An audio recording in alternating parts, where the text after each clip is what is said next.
Football ইতিহাসে সবচেয়ে বড় দ্বৈরথ কি আমরা ২০২৬ সালে দেখতে চলেছি?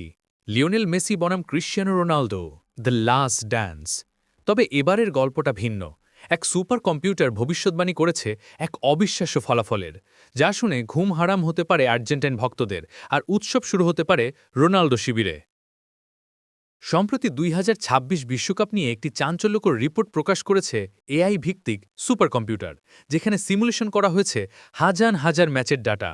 আর এই ডাটা বলছে উত্তর আমেরিকায় অনুষ্ঠিত এই বিশ্বকাপে সব সমীকরণ উল্টে দিয়ে ফাইনালে মুখোমুখি হবে দুই চিরপ্রতিদ্বন্দ্বী, আর্জেন্টিনা এবং পর্তুগাল।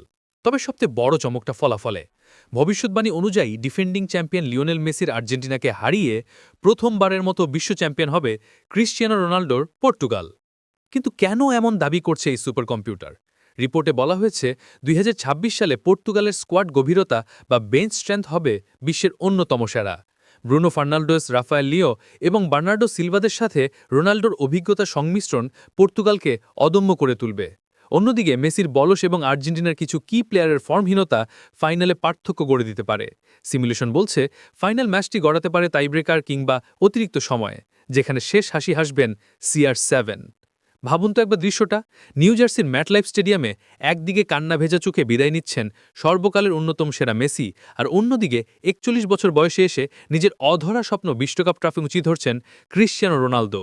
এটি কি শুধু একটি অ্যালগোরিদমের হিসাব, নাকি নিয়তি এভাবে লিখে রেখেছে ফুটবলের শেষ অধ্যায়? যদিও অপটা বা অন্যান্য পরিসংখ্যান স্পেন বা ফ্রান্সকে এগিয়ে রাখছে, কিন্তু ফুটবল তো আবেগের খেলা। এখানে পরিসংখ্যান সবসময় খাটে না। বিশ্বকাপ জিতুক যেই, আমরা ফুটবল ভক্তরা শুধু চাই এই দুই কিংবদন্তি অন্তত একবার বিশ্বকাপের মঞ্চে মুখোমুখি হোক।